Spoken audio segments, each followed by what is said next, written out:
Hello കൂട്ടുകാരെ, Isha rose വേൾഡിലേക്ക് എല്ലാവർക്കും സ്വാഗതം. അപ്പോൾ ഇന്ന് നമ്മളൊരു എക്സാം മോർണിംഗ് റുട്ടീനായിട്ടാണ് വന്നിരിക്കുന്നത്. കുറേ പേര് എല്ലാ ദിവസവും വീഡിയോ ഒക്കെ ചെയ്യാൻ പറയുന്നുണ്ട്. എക്സാം ദിവസം പ്രത്യേകിച്ച് ഒരു വിശേഷമില്ലാന്ന്, ഈ പഠിക്കലും കുറച്ച് നേരം ഫ്രീ എടുക്കലും അത് മാത്രമേ ഉള്ളൂ. അതാണ് ഞാൻ എന്നും വീഡിയോ ചെയ്യാത്തത്. പക്ഷേ നിങ്ങൾക്ക് ഇഷ്ടമായതുകൊണ്ട് മാത്രമാണ് നമ്മൾ ഇങ്ങനെ ഒരു വീഡിയോ വീണ്ടും ചെയ്യണത്. അപ്പോൾ അന്നത്തെ ദിവസം റോസുവിന് എക്സാം ആയിരുന്നത് സോഷ്യൽ സയൻസും ആർട്ട് PT വർക്ക് എന്നുള്ള ആ ഒരു എക്സാമും, ഇസയ്ക്ക് ഇംഗ്ലീഷും ആയിരുന്നു എക്സാം. അപ്പോൾ ഇസ രാവിലെ ഒരു 5:30 എഴുന്നേറ്റ് പഠിക്കലൊക്കെ സ്റ്റാർട്ട് ചെയ്തു. രാവിലെയാണ് രണ്ടുപേർക്കും എക്സാം ഇന്ന്. അപ്പോൾ അതുകൊണ്ട് പഠിക്കാനായിട്ടിരുന്നു. റോസ് ഒരു 6 മണി കഴിഞ്ഞപ്പോഴാണ് എഴുന്നേറ്റുണ്ടായിരുന്നത്. അപ്പോൾ റോസ് എഴുന്നേറ്റ് കഴിഞ്ഞപ്പോൾ പിന്നെ പൂക്കളം ഇടാം എന്നൊക്കെ പറഞ്ഞിട്ട് അവർ രണ്ടുപേരും കൂടി പൂക്കളം ഇടാനായിട്ട് നിൽക്കുകയാണ്. അപ്പോൾ ഇതുപോലെയുള്ള വീഡിയോസൊക്കെ നിങ്ങൾക്ക് ഇഷ്ടമാണെങ്കിൽ നമ്മുടെ ചാനലായിട്ടുള്ള Isa Rose world by Malayali mom എന്ന് പറഞ്ഞ ഈ ഒരു ചാനൽ സബ്സ്ക്രൈബ് ചെയ്ത് വെക്കാം. ഇത് നമ്മളുടെ ആദ്യത്തെ ചാനലായിട്ടുള്ള മലയാളി മോം ബൈ ഹെൽനയുടെ സെക്കൻഡ് ചാനലാണ്. അപ്പോൾ ഇതിൽ ഫുള്ളും നമ്മൾ കുട്ടികളുടെ ഇങ്ങനത്തെ ടൈപ്പ് കണ്ടൻറ്റാണ് ചെയ്യുന്നത് കേട്ടോ. അപ്പോൾ നമ്മുടെ വീട്ടിൽ അധികം പൂക്കളില്ലേ, പ്രാവശ്യം കുറച്ച് പൂവേ ഉള്ളൂ. അപ്പോൾ നമ്മൾ കുറച്ച് പൂക്കളൊക്കെ പൊട്ടിച്ച് കുറച്ച് ഇലകളൊക്കെ വെച്ചിട്ടാണ് പൂക്കളം ഇടുന്നത്. നാളെ തൊട്ട് കുറച്ച് പൂവൊന്ന് വാങ്ങി വെക്കണം. അപ്പോൾ നമുക്ക് ഇത്തിരി പൂവുണ്ടെങ്കിൽ ഇതിൻ്റെ കൂടെ മിക്സ് ചെയ്തിടുമ്പോൾ കുറച്ചും കൂടി വലിയ പൂക്കളിടാം. അപ്പോൾ നിങ്ങൾ എല്ലാ ദിവസവും പൂക്കളം ഇടുന്നുണ്ടോ? ഇടുന്നില്ലെങ്കിൽ ഇന്ന് മുതൽ നിങ്ങൾ ഇട്ട് തുടങ്ങണം. അതുപോലെ വീട്ടിൽ ആരെങ്കിലുമൊക്കെ ഇടുന്നുണ്ടെങ്കിൽ ഇടയ്ക്ക് ചെന്ന് അതൊക്കെ ഒന്ന് ചെയ്ത് സഹായിക്കുകയൊക്കെ ചെയ്യുക. ഓണം എന്ന് പറയുമ്പോൾ എല്ലാ ദിവസവും ഈ പൂക്കളൊക്കെ ഇട്ട് ഫൈനൽ ഡേയിൽ വലിയ പൂക്കളൊക്കെ ഇടുമ്പോഴാണ് അതിൻ്റെ ഒരു രസം. അപ്പോൾ റോസുവിന് ഓരോ ദിവസവും പേര് എഴുതണമെന്ന് പറഞ്ഞിട്ട് അവൾ ചിത്തിര എന്ന് എഴുതി അവിടെ വെച്ചിട്ടുണ്ട്. അപ്പോൾ അത് പഠിക്കാനും നമുക്ക് നല്ലതാണ്. അങ്ങനെ നമ്മുടെ ഇന്നത്തെ കുഞ്ഞി പൂക്കളം നമ്മളിവിടെ ഉണ്ടാക്കി സെറ്റാക്കിയിട്ടുണ്ട്. അങ്ങനെ പഠിക്കുന്നതിൻ്റെ ഇടയ്ക്ക് നമ്മൾ ബ്രേക്ക് എടുത്തിട്ട് ഇങ്ങനത്തെ കുറച്ച് കാര്യങ്ങളൊക്കെ ഒന്ന് ചെയ്ത് വെക്കുക കേട്ടോ. നമ്മുടെ പുതപ്പ് മടക്കിയിട്ടുണ്ടായിരുന്നില്ലേ, അപ്പോൾ അതൊക്കെ ഇസതയും മടക്കിയൊക്കെ സെറ്റാക്കി വെക്കുകയാണ്. എനിക്ക് പഠിക്കുന്ന സമയത്ത് ഇങ്ങനെ ഫ്രഷ് ആവണമെങ്കിൽ ഒന്ന് പുറത്തൊക്കെ പോയിരുന്ന് ഞാൻ കുറച്ച് നേരം ഇരിക്കും. പിന്നെ അവിടെ ഇരുന്ന് കുറച്ച് നേരമൊക്കെ പഠിക്കും കേട്ടോ. എനിക്ക് പുറത്തിരുന്ന് പഠിക്കാൻ ഭയങ്കര ഇഷ്ടമായിരുന്നു. പക്ഷേ ഇവർക്ക് വലിയ ഇഷ്ടമൊന്നുമല്ല കേട്ടോ. ഇവർ ഫുൾ ടൈം അകത്ത് തന്നെയാണ്. ആദ്യത്തെ പരീക്ഷയ്ക്ക് പഠിക്കുന്ന പോലെയല്ല, ഓരോ പരീക്ഷ കഴിയും തോറും നമുക്ക് മടുപ്പായി തുടങ്ങും. ലാസ്റ്റ് എക്സാം ആകുമ്പോഴേക്കൊക്കെ ശരിക്കും നമുക്ക് മതിയായി തുടങ്ങും കേട്ടോ. എങ്ങനെയെങ്കിലും ഒന്ന് കഴിഞ്ഞാൽ മതി എന്നൊരു ഫീലാണല്ലേ. പിന്നെ പലരും ചോദിച്ചിരുന്ന എക്സാമൊക്കെ എങ്ങനെ ഉണ്ടായിരുന്നു എന്ന്. അപ്പോൾ ഇതുവരെ കഴിഞ്ഞ പരീക്ഷകളിൽ ഭയങ്കരമായ ടഫ് എന്ന് പറയാനില്ല. എന്നാൽ ചില ചോദ്യങ്ങൾ ഇങ്ങനെ ഭയങ്കര ട്രിക്കി ആയിട്ട് ഇത് ശരിയാണോ തെറ്റാണോ മനസ്സിലാക്കാൻ പറ്റാത്ത ചില ചോദ്യങ്ങൾ ഉണ്ടായിരുന്നു. അത് രണ്ടുപേർക്കും ചില എക്സാമിന് അങ്ങനെ ഉണ്ടായിരുന്നു. അത്രയേ പറയാനുള്ളൂ. വേറെ ഭയങ്കരമായ ടഫായ പരീക്ഷകൾ ഇതുവരെ വന്നിട്ടില്ല. ഇനിയിപ്പോൾ സോഷ്യലുണ്ട്, മാത്സ് ഉണ്ട്. അപ്പോൾ ടഫുള്ള പരീക്ഷകളുണ്ട്. അപ്പോൾ അതിലേതെങ്കിലുമൊക്കെ ചോദ്യങ്ങൾ വല്ല ബുദ്ധിമുട്ടുള്ളതുപോലെ വന്നാൽ പിന്നെ ആ പരീക്ഷ ബുദ്ധിമുട്ടായി എന്ന് പറയാം. അതുപോലെ തന്നെ ചിലപ്പോൾ ഹിന്ദി ചില സമയത്തൊക്കെ ക്വസ്റ്റ്യൻസ് വായിക്കുമ്പോൾ നമുക്ക് അതിൻ്റെ മീനിങ് കൃത്യമായിട്ട് മനസ്സിലായില്ലെങ്കിൽ നമ്മൾ എഴുതി പോണ ആൻസറും തെറ്റിപ്പോകും. അപ്പോൾ അങ്ങനെയൊക്കെ റോസുവിനും ഹിന്ദി കുറച്ച് ചില സമയത്ത് ടഫുണ്ട്. അതുപോലെ ഇസയാണെങ്കിൽ സോഷ്യൽ അത്യാവശ്യം നല്ല ടഫുണ്ട്. അപ്പോൾ കുറേ പോർഷൻസ് ഉണ്ട്. ചില ഭാഗങ്ങളിൽ ചിലപ്പോൾ ചോദിക്കുമ്പോൾ ചിലപ്പോൾ ടെൻഷൻ വരാം. അപ്പോൾ അങ്ങനെ ഓരോരുത്തർക്കും ചില സബ്ജക്റ്റുകൾ ടഫ് ഉണ്ടാവുമല്ലോ. അതോടൊപ്പം തന്നെ ചില ചോദ്യങ്ങൾ ചിലപ്പോൾ ടഫായിട്ട് വരും. അപ്പോൾ അങ്ങനെയൊക്കെ വരുമ്പോൾ നമ്മുടെ എക്സാം നന്നായി എന്ന് പറയാൻ പറ്റില്ല, അല്ലെങ്കിൽ നന്നായില്ല. അപ്പോൾ അതുകൊണ്ട് നമുക്ക് ഫൈനൽ റിസൾട്ട് വരുമ്പോൾ ടീച്ചേഴ്സിനെ നോക്കിയിട്ട് ഇഷ്ടപ്പെടണം. നമ്മളിപ്പോൾ വിചാരിക്കുക ഒക്കെ ശരിയാണെന്ന് വിചാരിച്ച് വീട്ടിലിരിക്കും. പക്ഷേ ചിലപ്പോൾ പേപ്പർ നോക്കുമ്പോൾ അവർക്കും നമ്മൾ എഴുതിയത് ഇഷ്ടപ്പെടണം. എന്നാലൊക്കെയാണല്ലോ ഒരു പരീക്ഷ നമുക്ക് ഫുള്ളായിട്ടും എളുപ്പമായി എന്ന് പറയാൻ പറ്റുള്ളൂ. അപ്പോൾ അങ്ങനെയാണ് ഇതുവരെയുള്ള പരീക്ഷകളുടെ ഒരു കാര്യം. അങ്ങനെ അത് കഴിഞ്ഞ് രണ്ടുപേരും പിന്നെയും പഠിക്കാനായിട്ടിരുന്നു. അപ്പോൾ രാവിലെ കൂടുതൽ സമയം ഇങ്ങനത്തെ ഓൺലൈനിൽ എന്തെങ്കിലും ഉള്ള ക്ലാസ് എന്തെങ്കിലും കണ്ടിരിക്കലാണ് പതിവ്. കാരണം രാവിലെ എഴുന്നേൽക്കുമ്പോൾ ഒരു ഉഷാറോറമാണ്. അപ്പോൾ ഇത് കണ്ടിരിക്കുമ്പോൾ അങ്ങനെ ബോറടിക്കാതെ ആ ക്ലാസ്സും കേട്ട് കുറച്ചൊക്കെ ഇരിക്കാം. അങ്ങനെ അതൊക്കെ കഴിഞ്ഞ് പിന്നെ ക്ലാസ്സും കാര്യം കഴിഞ്ഞ് ബാഗും കാര്യങ്ങളൊക്കെ പാക്ക് ചെയ്യുക. നമ്മൾക്ക് ആവശ്യമുള്ള ഐറ്റംസ് എല്ലാം സെറ്റ് ചെയ്ത് വെക്കുക. അപ്പോൾ എന്നും ഒരേ ഐറ്റംസ് തന്നെയാണ് കൊണ്ടുപോകുന്നത്.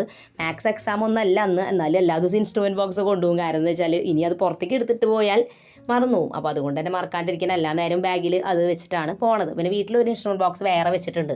അപ്പോൾ വീട്ടിലിരുന്ന് ചെയ്യാനായിട്ട് സ്കൂളിലേക്കുള്ളത് അത് അവിടെയും വെച്ചിട്ടുണ്ട്. അപ്പോൾ അങ്ങനെ ബാഗൊക്കെ ഒതുക്കി എല്ലാം സെറ്റ് ചെയ്ത് വെച്ചു. ഇനി വേഗം തന്നെ കുളിച്ച് ഫ്രഷായി നമ്മുടെ എക്സാമിനായിട്ട് പോവുകയാണ് കേട്ടോ. അപ്പോൾ ഇത് വേറൊരു കുഞ്ഞൊരു കാര്യം കേട്ടോ. പരീക്ഷ സമയത്ത് എനിക്ക് പറ്റിയൊരു മണ്ടത്തരം നിങ്ങളൊന്ന് ശ്രദ്ധിച്ചോളൂ കേട്ടോ. ചില സമയത്ത് നമ്മുടെ ക്വസ്റ്റ്യൻ പേപ്പറിൽ ചെറിയ ചില തെറ്റുകൾ ചിലപ്പോൾ സംഭവിക്കാം. അല്ലെങ്കിൽ ചിലപ്പോൾ നമ്മൾ ഇതുവരെ കാണാത്ത മോഡൽ ഒരു വാക്കോ ക്വസ്റ്റ്യനോ അങ്ങനെയൊക്കെ വരാം. അപ്പോൾ അത് പലർക്കും ഇങ്ങനെ കിട്ടാത്ത പലരും ഡൗട്ട്ഫുൾ ആയിട്ടിരിക്കുന്ന ചില കാര്യങ്ങൾ, അങ്ങനെ എന്തെങ്കിലും മിസ്റ്റേക്കോ കാര്യമൊക്കെ കാണുന്ന സമയത്ത് എനിക്ക് ഭയങ്കര പേടിയായിട്ട് എഴുന്നേറ്റ് ഇങ്ങനെ ചോദിക്കാൻ. കാരണം ടീച്ചർ ഇനി ചീത്ത പറയുമോ എന്നൊക്കെ പേടിച്ചിട്ട് ഞാൻ മിണ്ടാതെ അങ്ങനെ ഇരിക്കും. എനിക്കറിയാം അത് തെറ്റാണ്, പക്ഷേ ചോദിക്കാനുള്ള പേടി. അപ്പോൾ ഞാൻ അങ്ങനെ പ്രാർത്ഥിക്കും, ആരെങ്കിലും ഈ ക്വസ്റ്റ്യനിലെ മിസ്റ്റേക്ക് കണ്ടുപിടിക്കണേ, അല്ലെങ്കിൽ ആരെങ്കിലും ഈ ക്വസ്റ്റ്യനെ കുറിച്ചൊരു ഡൗട്ട് ചോദിക്കണേ. അങ്ങനെ ആകുമ്പോൾ എനിക്ക് മനസ്സിലാവുമല്ലോ അതെന്താണിത് പ്രശ്നം എന്ന്. കാരണം എനിക്കറിയാം ഈ ക്വസ്റ്റ്യൻ എന്തോ ഒരു പ്രശ്നം ഉണ്ടെന്ന്, അത് ചോദിക്കാൻ ധൈര്യമില്ല. അപ്പോൾ അങ്ങനെ മിണ്ടാണ്ട് ഇങ്ങനെ പ്രാർത്ഥിച്ചിരിക്കും കേട്ടോ. ആ നേരത്തെ ഏതെങ്കിലും കുട്ടികൾ ചോദിക്കും, അല്ലെങ്കിൽ ടീച്ചർ തന്നെ ചിലപ്പോൾ കണ്ടുപിടിച്ച് വേഗം തന്നെ അത് വന്ന് ക്ലിയർ ചെയ്ത് തരും. അപ്പോൾ കിട്ടുന്ന ഒരു ആശ്വാസം എന്തോരം വലുതാണെന്നറിയാം. അപ്പോൾ നിങ്ങൾക്ക് അങ്ങനെ എന്തെങ്കിലും ഡൗട്ട് തോന്നുകയാണെങ്കിൽ എന്നെപ്പോലെ ഇങ്ങനെ പ്രാർത്ഥിച്ചിരിക്കുകയല്ല ചെയ്യേണ്ടത്. നിങ്ങൾ തന്നെ എഴുന്നേറ്റ് നിന്നിട്ട് ആ കാര്യം ചോദിക്കണം. അങ്ങനെയാകുമ്പോഴാണ് അത് മറ്റുള്ളവർക്ക് മനസ്സിലാവുള്ളൂ. അല്ലെങ്കിൽ അത് നമ്മളൊരു കാര്യം കണ്ടുപിടിച്ചിട്ട് നമ്മളവിടെ മിണ്ടാണ്ടിരുന്നാൽ എന്താ കാര്യമുള്ളത്. അപ്പോൾ നമ്മൾ ധൈര്യമായിട്ട് ആ കാര്യം ചോദിക്കുക. അപ്പോൾ ഞാൻ മക്കളോടും പറഞ്ഞു കൊടുക്കും ഇങ്ങനെ ചോദിച്ചോളൂന്ന്. പക്ഷേ അവർക്കും ചില സമയത്ത് പേടിയായിട്ട് അവർ ചോദിക്കൂല. ചിലപ്പോൾ അത് ഉത്തരം തെറ്റിപ്പോവും ചെയ്യും. കഴിയുമ്പോൾ പറയും അയ്യോ അത് ചോദിച്ചാൽ മതിയായിരുന്നു എന്ന് തോന്നും. അപ്പോൾ ചില കാര്യങ്ങൾ ചിലപ്പോൾ ചോദിച്ചാൽ അറിയണമെന്നില്ല. പക്ഷേ ചില കാര്യങ്ങൾ അത് ക്ലിയർ ചെയ്യാൻ പറ്റണതാണെങ്കിൽ നമ്മളുടെ ഒരു ഇത് എന്താ പറയുക, നമ്മളൊന്ന് എഴുന്നേറ്റ് എന്ന് പറഞ്ഞാൽ അത് ക്ലിയർ ആവുകയും ചെയ്യും. അപ്പോൾ അങ്ങനെയുള്ള കാര്യങ്ങൾ എക്സാമിനൊന്ന് ശ്രദ്ധിക്കാം കേട്ടോ. അങ്ങനെ അതെല്ലാം കഴിഞ്ഞ് പിന്നെ രണ്ടുപേരും പ്രാർത്ഥിച്ച് എല്ലാവരോടും യാത്രയൊക്കെ പറഞ്ഞ് എക്സാമിന് പോയി. അത് കഴിഞ്ഞ് പിന്നെ രണ്ടുപേരും ടൈമായപ്പോൾ അവരുടെ എക്സാം കഴിഞ്ഞപ്പോൾ തിരിച്ചെത്തി. പക്ഷേ അത് കഴിഞ്ഞ് എനിക്ക് വീഡിയോ പിടിക്കാൻ പറ്റിയില്ല, കാരണം ഞാൻ വീട്ടിലുണ്ടായിരുന്നില്ല. അപ്പോൾ എനിക്ക് അവരുടെ ആ ഒരു ടൈമിംഗ് അനുസരിച്ച് പിന്നെ ഫുൾ ഡേ ആയിട്ട് ആ ഒരു ഡേ ഷൂട്ട് ചെയ്യാൻ പറ്റിയില്ല. അപ്പോൾ ഞാൻ വന്നപ്പോൾ അവർ രണ്ടുപേരും ഫ്രീ ടൈം എടുക്കണ സമയമായിരുന്നു. അപ്പോൾ അവർക്ക് എല്ലാ ദിവസവും ഒരു 45 മിനിറ്റ് ഫോൺ ടൈം ഉണ്ട്. അപ്പോൾ അവർക്ക് ഫോണിൽ ഇഷ്ടമുള്ള ഗെയിമോ അല്ലെങ്കിൽ എന്തെങ്കിലും അങ്ങനത്തെയൊക്കെ അവർ യൂട്യൂബിൽ എന്തെങ്കിലും കാണാം. അതാണ് കൂടുതലും ചെയ്യാറുള്ളൂ ആകെ. അപ്പോൾ ആ ഒരു ടൈമാണ്. അപ്പോൾ ഇരുന്ന് രണ്ടുപേരും ഈ ഒരു അവതാർ വേൾഡ് എന്ന് പറഞ്ഞ ഗെയിമാണ് അന്ന് കളിച്ചുകൊണ്ടിരുന്നത്.